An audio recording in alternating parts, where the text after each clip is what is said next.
turunnya daripada pendapatan yang mungkin bisa mendongkrak daripada PAD masing-masing kabupaten kota tersebut. Bagaimana Pak Perbekal dengan Bendesa Adat bekerja sama untuk mengembangkan desa wisata? Apa yang bisa kita dapat dari tempat lain yang bagus, itu yang diadopsi, digunakan untuk objek ini sendiri. Sejalan dengan pertumbuhan ekonomi Bali khususnya di sektor pariwisata, keberadaan desa wisata saat ini masih menjadi peluang bagi desa untuk meningkatkan pendapatan daerahnya. Setidaknya jumlah desa wisata di Pulau Bali meningkat tajam. Tercatat pada 2022, setidaknya terdapat 294 desa wisata di seluruh wilayah Pulau Dewata. Dinas Pariwisata Provinsi Bali menyebutkan sebelum pandemi COVID-19 atau pada tahun 2019 tercatat desa wisata yang ada di Bali berjumlah 189. Tahun ini menjadi 294 atau bertambah 105 desa. Tren kenaikan desa wisata di Bali karena banyaknya wisatawan atau mancanegara, wisman yang berwisata ke ruang terbuka atau ke desa-desa. Ada sejumlah hal yang menjadi alasan wisatawan lebih memilih desa wisata dibandingkan paket wisata lainnya. Pertama, tren tatanan era baru, melihat sekarang kunjungan wisatawan mancanegara ke Bali itu lebih banyak ke ruang terbuka. Kedua, wisatawan menginginkan keindahan alam yang asli tanpa banyak dimodernisasi serta ingin berinteraksi langsung dengan masyarakat Bali beserta aktivitas yang dilakukannya.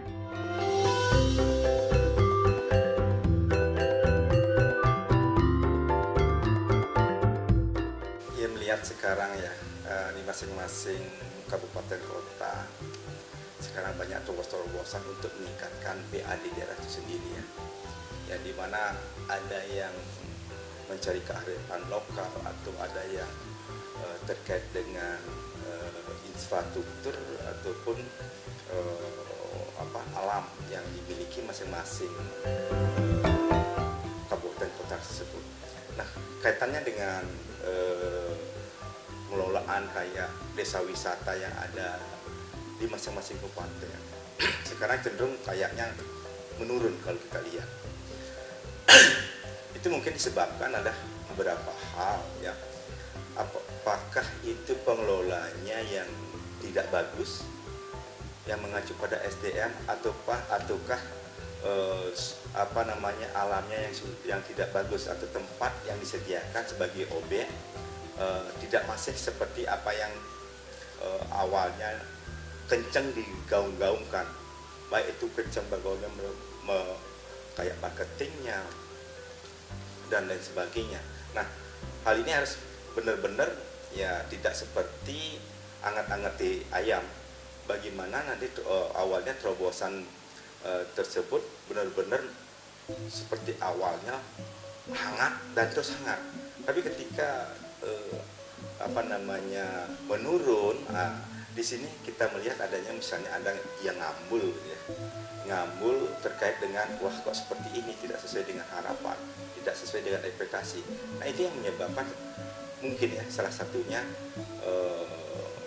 turunnya daripada pendapatan yang mungkin bisa mendongkrak daripada PAD masing-masing kabupaten kota tersebut. Nah, di sini perlu adanya SDM atau sumber daya manusia yang mumpuni. Ya, tidak bisa kita dari objek wisata itu sendiri yang kita tonjolkan, tapi bagaimana cara mengelola objek wisata itu mengacu pada SDM itu sendiri. Kalau SDM tidak bagus, ya saya rasa ya akan cepat kandas. Bagaimanapun objek itu bagus, tapi tidak dikelola dengan baik dengan sebuah skill yang dimiliki oleh pengelola tersebut, saya rasa akan tidak bisa berjalan lama sesuai dengan harapan. Oleh karena itu, di sini juga perlu ada atensi atau perhatian dari pemerintah ya, yang mempunyai kewenangan atau regulasi yang terkait, itu memberikan satu pembinaan. Ya, pembinaan apa? Apakah pembinaan terkait dengan bagaimana disebut dengan public speaking atau marketing dan lain sebagainya, itu juga sangat mempengaruhi. Apa yang kita jual, kalau kita nggak kita didukung dengan SDM untuk mempromosikan sebuah wisatawan atau daerah wisata atau objek wisata, itu tidak akan akan bagus hasilnya. Bagaimana pengelolaan desa wisata itu harus kita bekerja sama dengan stakeholder yang ada. Contoh, desa wisata akan bisa berkembang dengan baik bila bekerja sama dengan dinas pariwisata dan pengelolaan yang sangat proporsional. Atau mungkin manajemen apa ada itu BUMDA di desa itu sendiri, bagaimana BUMDA atau BUMDes itu sebagai bagian daripada desa itu sendiri untuk mengelola desa wisata itu sendiri. Kalau kita bicara masalah desa wisata, kan banyak sekali di Bali sudah menonjolkan masing-masing kabupaten desa wisata. Contoh misalnya yang hidup sekarang kan cuma beberapa desa wisata yang hidup, contoh seperti di Penglipuran, seperti di Jatiluwe. Namun bagaimanapun juga harapan kita ya, memang perlu di Bali dikembangkan desa wisata. Perlu, sangat perlu. Bagaimanapun juga desa wisata itu adalah bagian daripada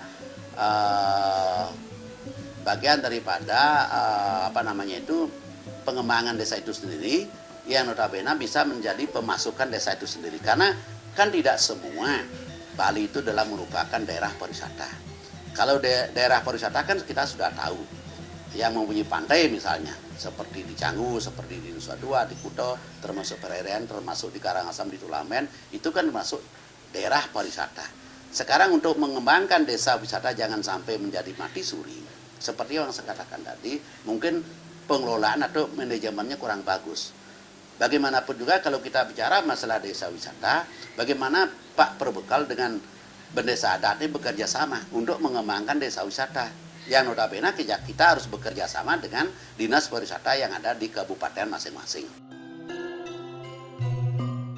Meski menjadi sebuah peluang bagi masyarakat ingin merasakan langsung pendapatan dari sektor pariwisata, namun tidak serta-merta peluang tersebut dengan mudah dicapai. Karena untuk menjadi desa wisata harus memiliki karakteristik yang berbeda dari desa wisata lainnya yang ada di Bali.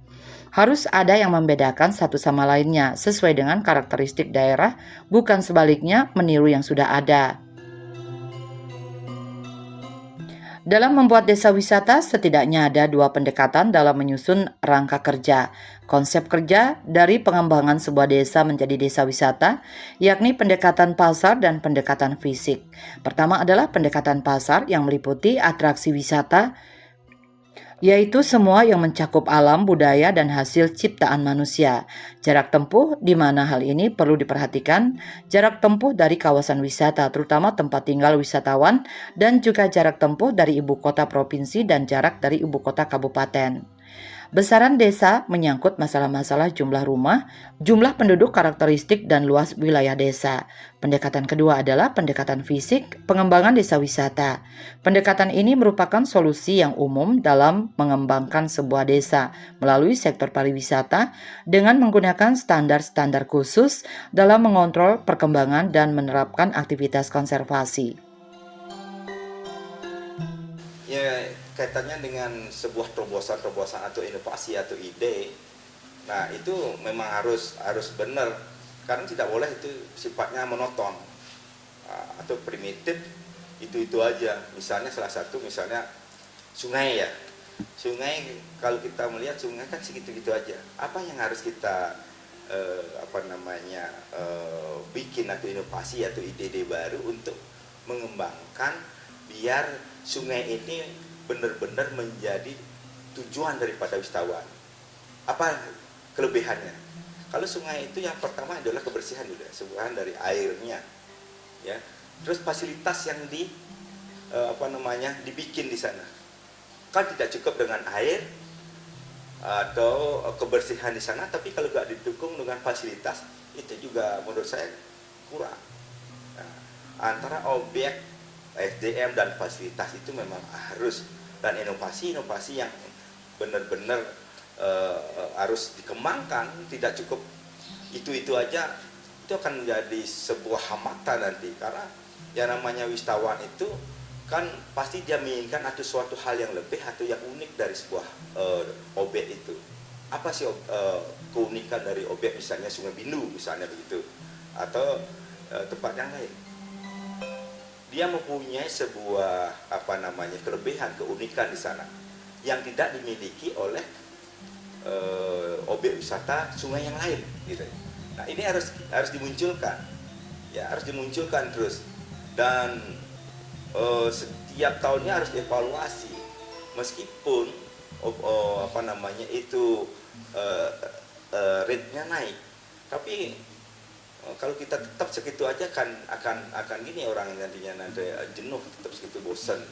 Nah inilah perlu evaluasi. Ketika dievaluasi, apa yang harus kita inovasi, apa yang harus kita bikin lagi. Nah seperti itu, makanya perlu adanya semacam studi kelayakan atau studi banding ke tempat-tempat yang lain, sehingga apa yang bisa kita dapat dari tempat lain yang bagus itu yang diadopsi, digunakan untuk objek ini sendiri, sehingga tidak menonton ini hal kelebihan seperti ini. Kenapa di objek itu kok ramai sekali? Nah ini harus ada semacam studi banding, ya, dari pihak pengelola. Nah inilah yang harus benar-benar dilakukan oleh pihak-pihak pengelola tersebut. Sumber daya alam itu memang benar-benar kalau di Bali, ya apalagi didukung dengan budayanya, didukung dengan agamanya. Nah kearifan lokal inilah yang benar-benar nanti menunjang sekali daripada bagaimana objek wisata ini bisa berkembang, laris, dan benar-benar menjadi tujuan dari wisatawan itu sendiri. Kalau kita bicara masalah kerjasama yang bagus dengan dinas pariwisata, karena dinas pariwisata kan manajemen tahu mengelola desa wisata. Karena bagaimanapun juga desa wisata itu seperti yang saya katakan tadi, sampai saat sekarang kan banyak desa wisata yang mati suri. Bagaimana kita bisa menghidupkan desa-desa wisata itu bisa berjalan dengan baik? Pertama mungkin pengelolaan. Yang kedua mungkin manajemen. Bagaimana manajemen untuk mengelola desa wisata itu menjadi hidup. Bagaimanapun juga sesuaikanlah potensi. Dan jangan lupa kalau kita bicara masalah pariwisata di Bali, yang menarik untuk dijual di Bali adalah kearifan lokalnya, misalnya seperti agama, adat, budaya, dan seni. Jangan lupa, karena di Bali tidak akan bisa kita menjual lain daripada itu, karena kita potensinya cuma budaya, adat, dan seni. Tapi kalau kita bicara masalah desa wisata, seperti di Jatiluwe yang dikembangkan dalam masalah persawahan, oke, bagus. Misalnya kalau di Penglipuran, rumah adat yang luar biasa. Kalau kita di Badung, salah satu yang sudah diunggulkan menjadi desa wisata, misalnya Desa Penarungan, Desa Pelago, apa yang bisa dijual? Misalnya air terjun lah. Tapi tetap pengelolaannya dengan manajemen yang baik. Kalau kita mau manajemen yang baik, mari kita bekerja sama dengan dinas pariwisata yang ada di kabupaten masing-masing. Ada beberapa masalah yang menyebabkan terhambatnya program pengembangan masyarakat di desa wisata. Pertama, kesulitan untuk menghasilkan uang secara kolektif menjadi tantangan tersendiri bagi masyarakat desa wisata. Masih banyak desa wisata yang belum bersinergi dengan pemerintah, agen pariwisata, dan lain-lain, sehingga digitalisasi menjadi terhambat. Padahal digitalisasi dan modernisasi sangat diperlukan untuk memperoleh akses kepada wisatawan yang akan berkunjung ke desa wisata tersebut. Kedua, konflik yang mengganggu pembangunan desa, dan salah satunya adalah tetua desa yang menolak desa tersebut untuk dijadikan objek wisata karena ada pula masyarakat yang belum siap menerima pengunjung atau enggan untuk terlibat dalam pengembangan desa wisata tersebut. Ketiga, penyediaan fasilitas yang belum memadai seperti toilet, tempat tidur, akses, dan pengelola yang masih sangat terbatas. Hal ini tentunya perlu diatasi dalam usaha pengembangan desa wisata di Bali saat ini. Ya, kalau kaitannya dengan itu saya rasa pasti sudah dilakukan antara mungkin komunikasi dua arah antara pengelola dengan regulasi atau pemerintah dalam hal ini. Nah, tapi apakah itu sudah dilaksanakan oleh pengelola?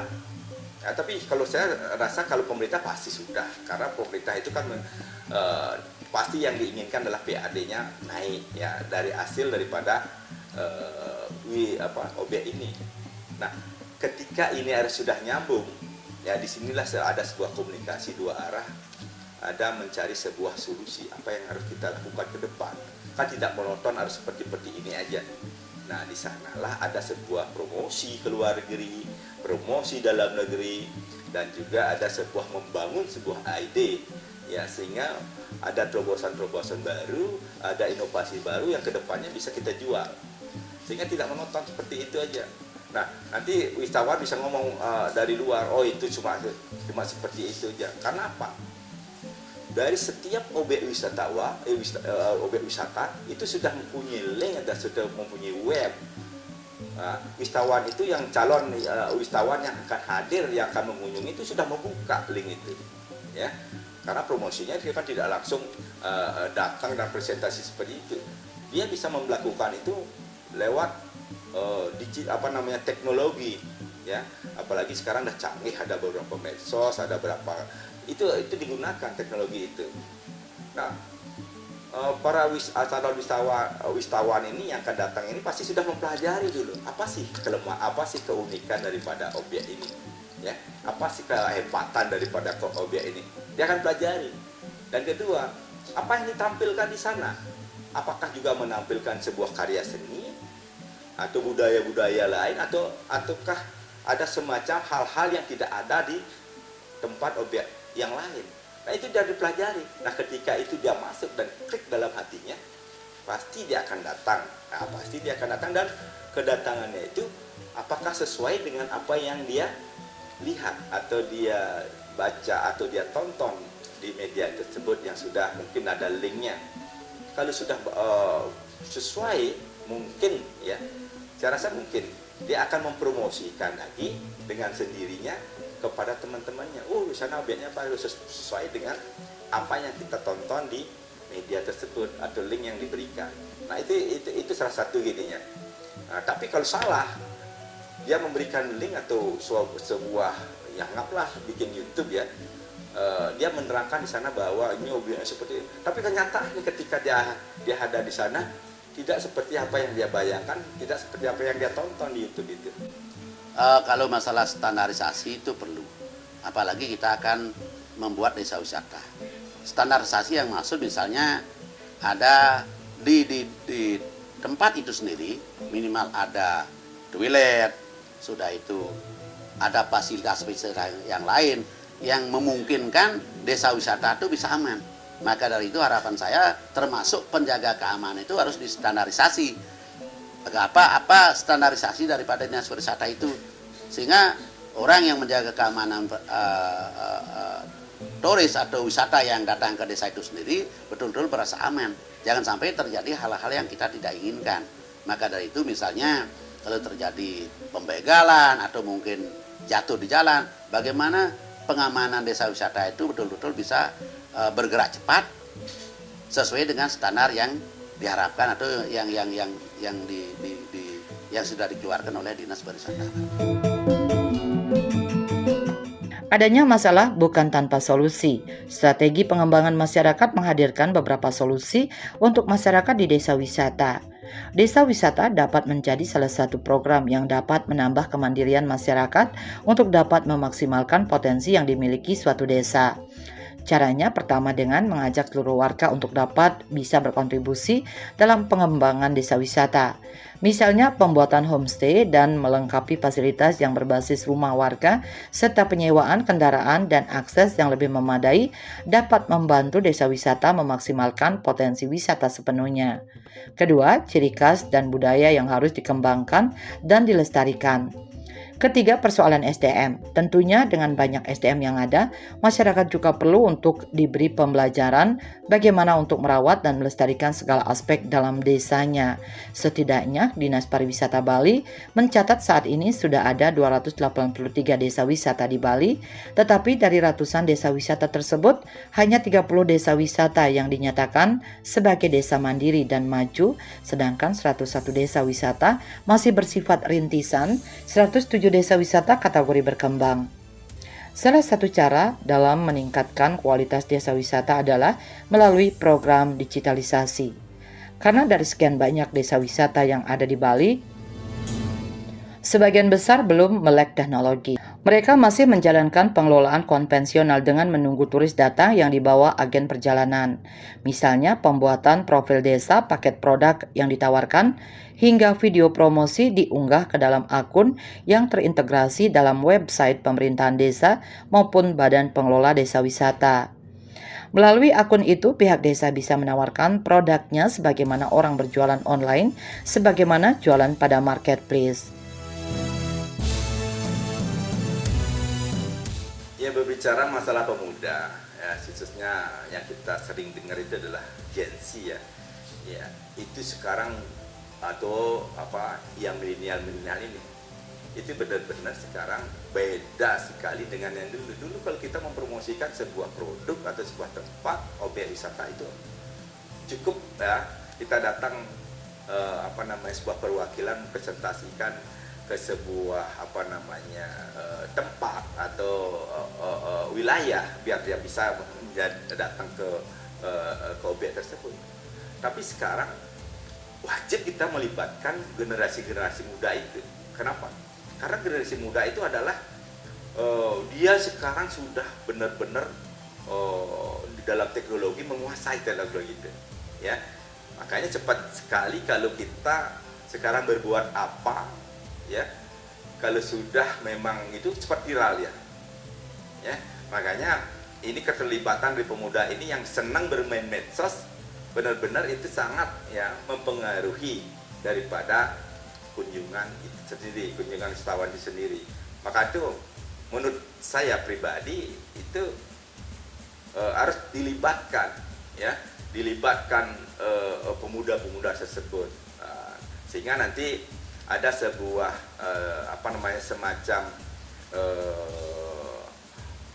memperdayakan kearifan lokal. Itu kan lokal boy itu kan perlu sekali dalam hal-hal apapun bentuknya, termasuk juga sekarang dalam pesta demokrasi itu sangat diperlukan sekali. Tidak bisa kita mengabaikan hal itu ya, kita nggak bisa mengabaikan hal-hal itu. Itulah yang menjadikan nanti cepatnya sebuah hal-hal yang bisa diviralkan, yang bisa orang tonton, yang bisa orang ketahui, oh ini begini, ini baik, ini buruk, dan sebagainya. Mereka cepat sekali, beda dulu.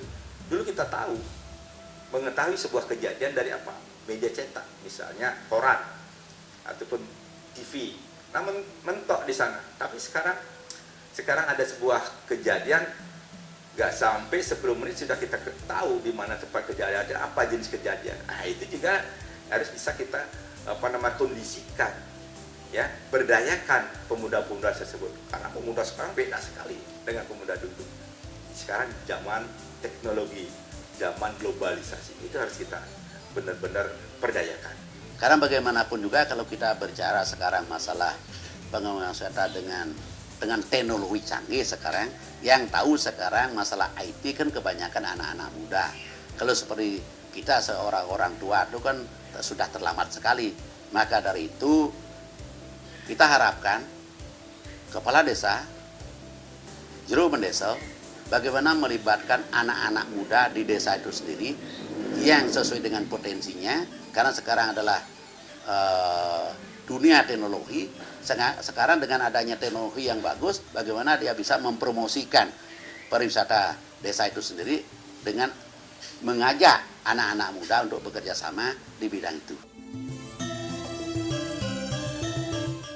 Pengelolaan desa wisata tidak mudah karena butuh inovasi terutama dari desa dinas tempat. Jika ingin maju harus berani berkorban dulu, dalam artian rela mengabdi di desa dalam jangka waktu yang panjang. Pengembangan desa wisata merupakan kewenangan pemerintah kabupaten atau kota setempat dan intervensi Pemkab setempat untuk kemajuan desa wisata dinilai penting. Pemkab tidak bisa melepas begitu saja pengembangan desa wisata setelah menetapkan desa tersebut sebagai desa wisata.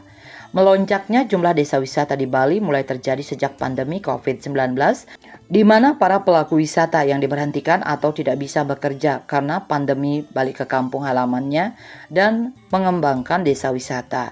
Mereka mencoba untuk survive dengan mengembangkan desanya menjadi desa wisata, tentu merupakan langkah yang harus diapresiasi. Ya, kalau kita mengadopsi sebuah apapun itu bentuknya, baik karya seni atau dan lain sebagainya, atau menjiplak sesuatu yang hebat di tempat lain, itu bagus. Tapi kita juga harus memperlihatkan atau melakukan hal yang benar-benar bagus untuk objek wisata yang kita kembangkan. Boleh mengadopsi apakah cocok untuk dilakukan di tempat kita atau objek wisata yang kita bangun. Boleh itu adopsi. Jangan pernah ya kita melupakan sebuah kearifan lokal. Nah, kearifan lokal inilah yang kita jual sebenarnya. Apa yang terjadi di tempat ini tidak bisa dikembangkan di tempat sana karena letak geografis yang benar-benar membedakan hal itu. Nggak bisa kita harus tukar Musi dengan tukar Bindu harus sama, nggak bisa. Dari luas dan lebarnya sudah berbeda. Ya, tukar Bindu apa yang harus kita kembangkan di sana begitu. Ya, kita sambil solo tukar Bindu ya. Mohon maaf. Apa yang saya kembangkan? Kalau saya melihat di sana sudah bagus sekali sebenarnya. Sudah bagus sekali. Adanya sebuah penataan daripada cukad atau sungai yang dulunya kotor, ya, yang ada di tengah-tengah kota Denpasar.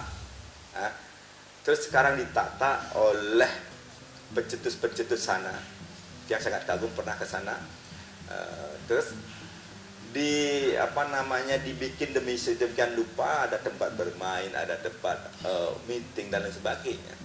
Nah, ada juga tempat edukasi. Itu luar biasa menurut saya. Nah, ini kalau menjiplak ya yang tidak semestinya atau mengadopsi yang tidak semestinya ada bisa dikembangkan di sana, itu bahaya juga ya.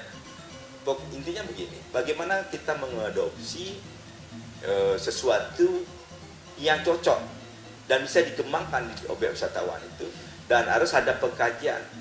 Ya, kita kaji, cocok nggak dikembangkan di sini, cocok nggak diadopsi, ya, sehingga nanti bisa menaikkan daripada kunjungan wisatawan itu sendiri.